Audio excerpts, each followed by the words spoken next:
CHAPTER III. The Unforeseen Happens. "I fear," said Cargrim, with a gentle sigh, "I fear you are right about that public house, Mrs. Pansey." The chaplain made this remark to renew the discussion, and if possible bring Gabriel into verbal conflict with the lady. He had a great idea of managing people by getting them under his thumb, and so far quite deserved Mrs. Pansey's epithet of a Jesuit.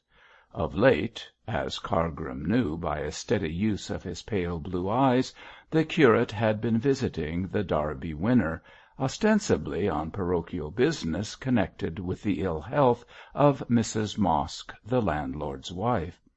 But there was a handsome daughter of the invalid who acted as barmaid, and Gabriel was a young and inflammable man; so, putting this and that together, the chaplain thought he discovered the germs of a scandal. Hence his interest in Mrs. Pansey's proposed reforms. "Right," echoed the archdiaconal widow loudly. "Of course I am right.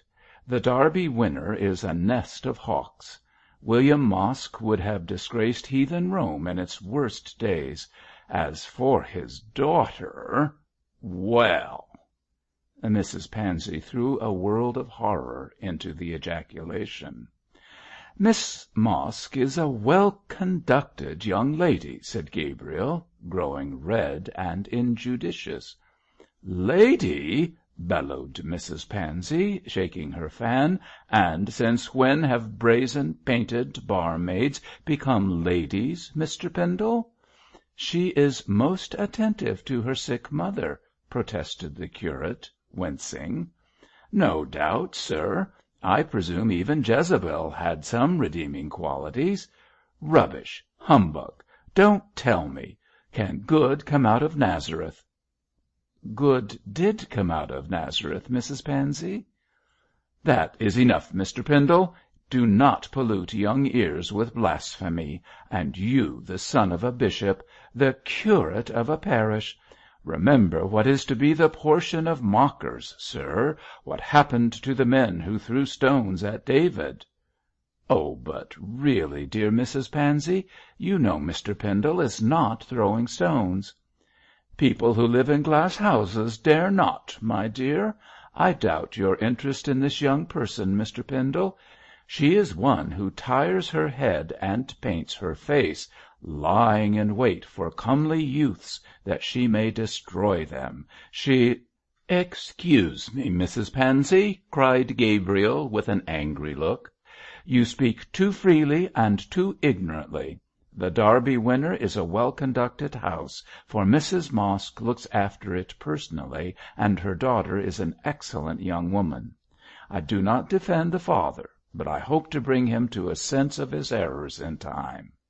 There is a charity which thinketh no evil, Mrs. Pansey." And with great heat, Gabriel, forgetting his manners, walked off without taking leave of either the lady or Miss Norsham. Mrs. Pansey tossed her turban and snorted, but, seeing very plainly that she had gone too far, held for once her virulent tongue. Cargrim rubbed his hands and laughed softly. "Our young friend talks warmly, Mrs. Pansey. The natural chivalry of youth, my dear lady. Nothing more." "I'll make it my business to assure myself that it is nothing more," said Mrs. Pansey, in low tones. "I fear very much that the misguided young man has fallen into the lures of this daughter of Heath. Do you know anything about her, Mr. Cargrim?" Too wise to commit himself to speech, the chaplain cast up his pale eyes and looked volumes. This was quite enough for Mrs. Pansey. She scented evil like a social vulture, and, taking Cargrim's arm, dragged him away to find out all the bad she could about the Derby Winner and its too attractive barmaid. Left to herself, Miss Norsham seized upon Dean Alder, to whom she had been lately introduced, and played with the artillery of her eyes on that unattractive churchman. Mr. Dean was old and wizen, but he was unmarried and rich, so Miss Norsham thought it might be worth her while to play Vivian to this clerical Merlin. His weak point, speedily discovered, was archaeology, and she was soon listening to a dry description of his researches into Beorminster municipal chronicles. But it was desperately hard work to fix her attention. Beorminster, explained the pedantic Dean, not unmoved by his listener's artificial charms, is derived from two Anglo-Saxon words, Br, a hill, and Minster, the church of a monastery. Anciently our city was called Beorminster, the church of the hill, for, as you can see, my dear young lady, our cathedral is built on the top of a considerable rise, and thence gained its name. The townsfolk were formerly vassals and even serfs of the monastery, which was destroyed by Henry VIII. But the Reformation brought about by that king put an end to the abbot's power. The head of the Beorminster monastery was a mitred abbot. "And Bishop Pendle is a mitred bishop?" interposed the fair Daisy, to show the quickness of her understanding, and thereby displaying her ignorance. "All bishops are mitred," said Dr. Alder, testily. "A crozier and a mitre are the symbols of their high office. But the Romish abbots of Beorminster were not bishops, although they were mitred prelates."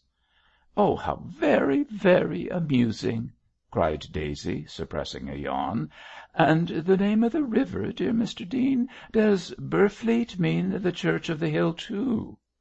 "Certainly not, Miss Norsham.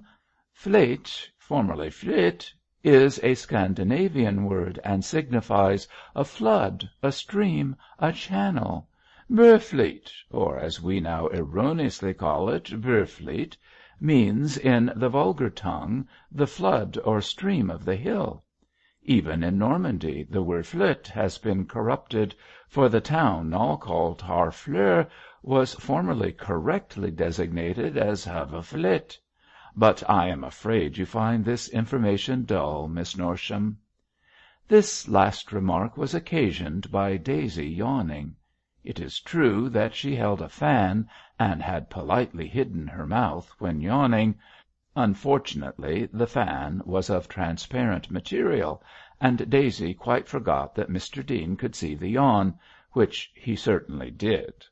In some confusion she extricated herself from an awkward situation by protesting that she was not tired but hungry, and suggested that Dr. Alder should continue his instructive conversation at supper.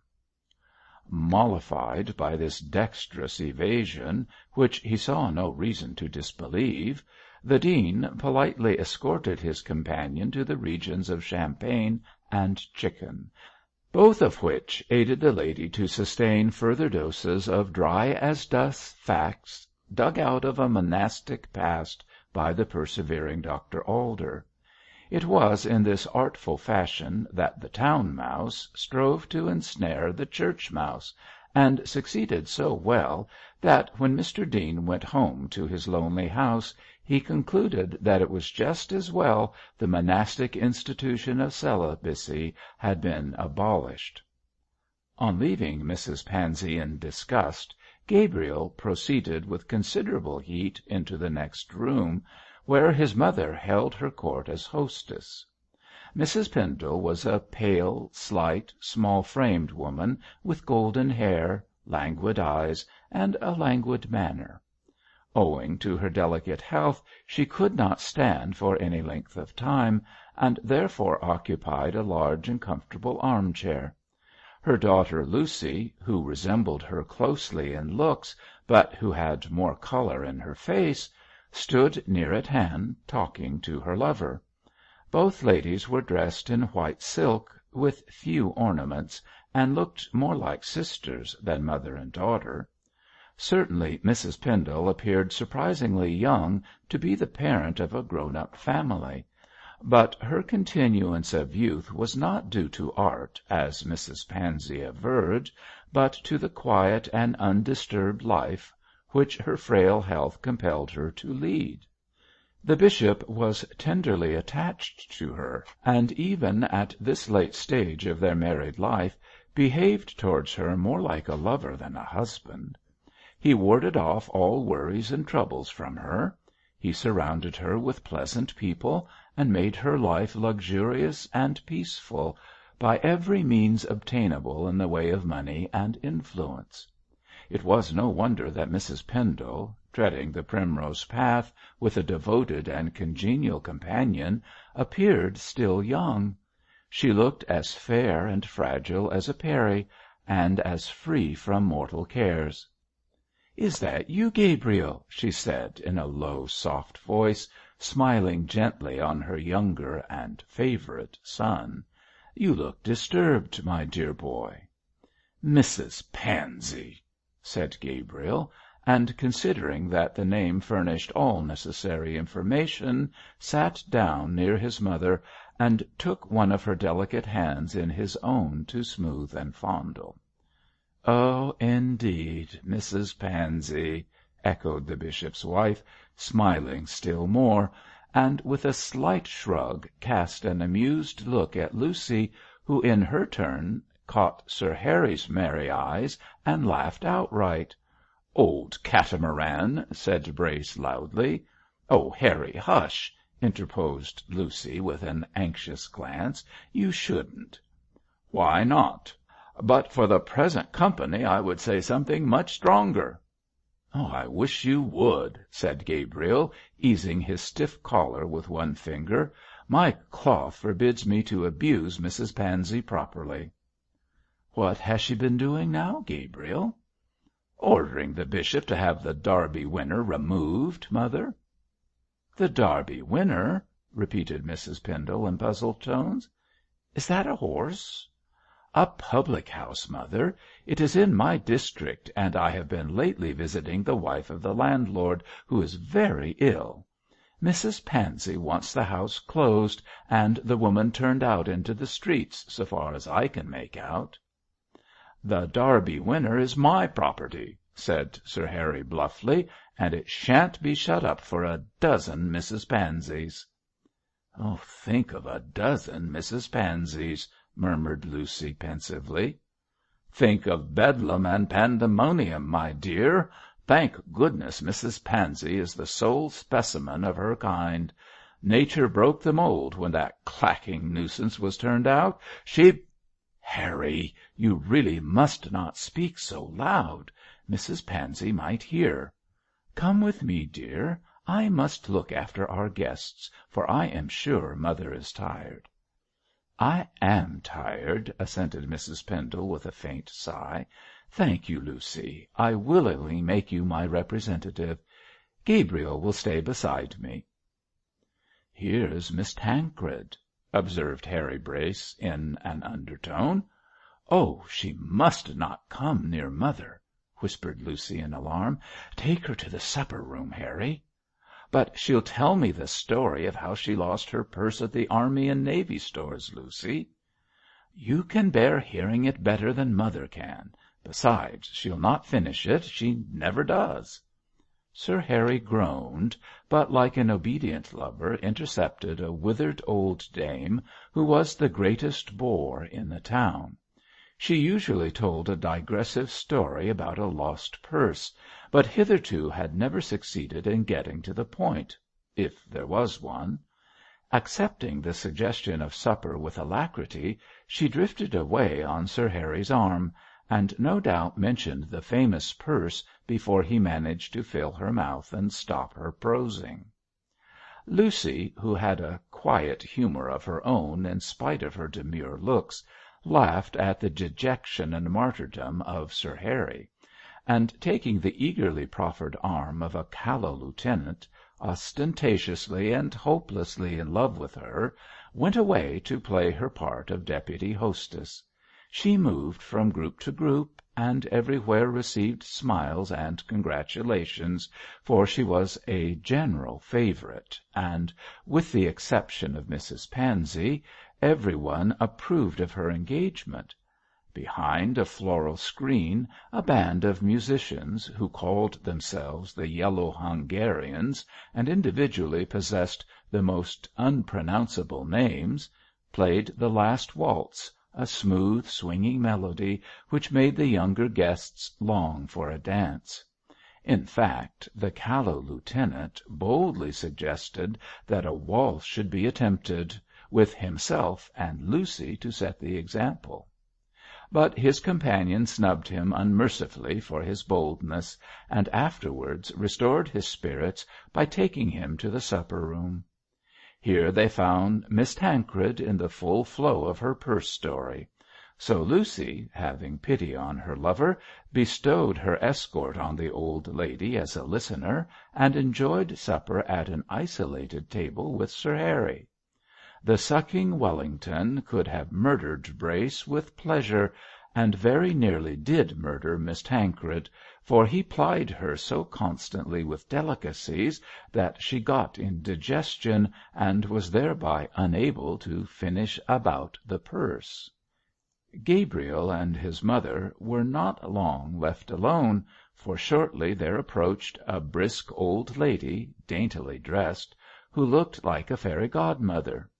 She had a keen face, bright eyes like those of a squirrel, and in gesture and walk and glance was as restless as that animal.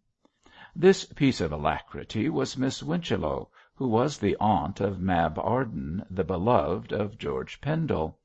Mab was with her, and, gracious and tall, looked as majestic as any queen, as she paced in her stately manner by the old lady's side. Her beauty was that of Juno, for she was imperial and a trifle haughty in her manner. With dark hair, dark eyes, and dark complexion, she looked like an oriental princess, quite different in appearance to her apple-cheeked, silvery-haired aunt. There was something Jewish about her rich Eastern beauty, and she might have been painted in her yellow dress as Esther or Rebecca, or even as Jael, who slew Sisera on the going down of the sun. "Well, good folks," said the brisk little lady in a brisk little voice, "and how are you both? Tired, Mrs. Pendle? Of course. What else can you expect, with late hours and your delicacies? I don't believe in these social gatherings." "Your presence here contradicts that assertion," said Gabriel, giving up his chair. "Oh, I am a martyr to duty. I came because Mab must be amused." "I only hope she is not disappointed," said Mrs. Pendle, kindly, for she knew how things were between her eldest son and the girl. "I am sorry George is not here, my dear." "I did not expect him to be," replied Mab, in her grave contralto voice, and with a blush. "He told me that he would not be able to get leave from his colonel." "Ah, his colonel knows what is good for young men," cried Miss Whichello. "Work and diet both in moderate quantities. My dear Mrs. Pendle, if you only saw those people in the supper-room, simply digging their graves with their teeth! I pity the majority of them to-morrow morning." "Have you had supper, Miss Winchello?" asked Gabriel. "Oh, yes. A biscuit and a glass of weak whisky and water. Quite enough, too. Mab here has been drinking champagne recklessly." "Only half a glass, aunt. Don't take away my character." "My dear, if you take half a glass you may as well finish the bottle for the harm it does you. Champagne is poison. Much or little, it is rank poison." "Come away, Miss Arden, and let us poison ourselves," suggested the curate. "It wouldn't do you any harm, Mrs. Pendle," cried the little old lady. "You are too pale, and champagne in your case would pick you up. Iron and slight stimulants are what you need. I am afraid you are not careful what you eat." "I am not a dietitian, Miss Whichello." "I am, my dear ma'am, and look at me, 62 and as brisk as a bee. I don't know the meaning of the word illness. In a good hour be it spoken," added Miss Whichello, thinking she was tempting the gods. "By the way, what is this about his lordship being ill?" "The bishop ill?" faltered Mrs. Pendle, half rising. "He was perfectly well when I saw him last. Oh, dear me, what is this?" "He's ill now in the library, at all events." "Wait, mother," said Gabriel, hastily. "I will see my father. Don't rise. Don't worry yourself. Pray be calm." Gabriel walked quickly to the library, rather astonished to hear that his father was indisposed, for the bishop had never had a day's illness in his life. He saw by the demeanour of the guests that the indisposition of their host was known, for already an uneasy feeling prevailed, and several people were departing. The door of the library was closed and locked. Cargrim was standing sentinel beside it, evidently irate at being excluded. "You can't go in, Pendle," said the chaplain quickly. "Dr Graham is with his lordship." "Is this sudden illness serious?" "I don't know. His lordship refuses to see any one but the doctor. He won't even admit me," said Cargrim, in an injured tone. "What has caused it?" asked Gabriel, in dismay. "I don't know," replied Cargrim a second time. "His lordship saw some stranger who departed 10 minutes ago, and then he sent for Dr Graham. I presume this stranger is responsible for the bishop's illness." Chapter 4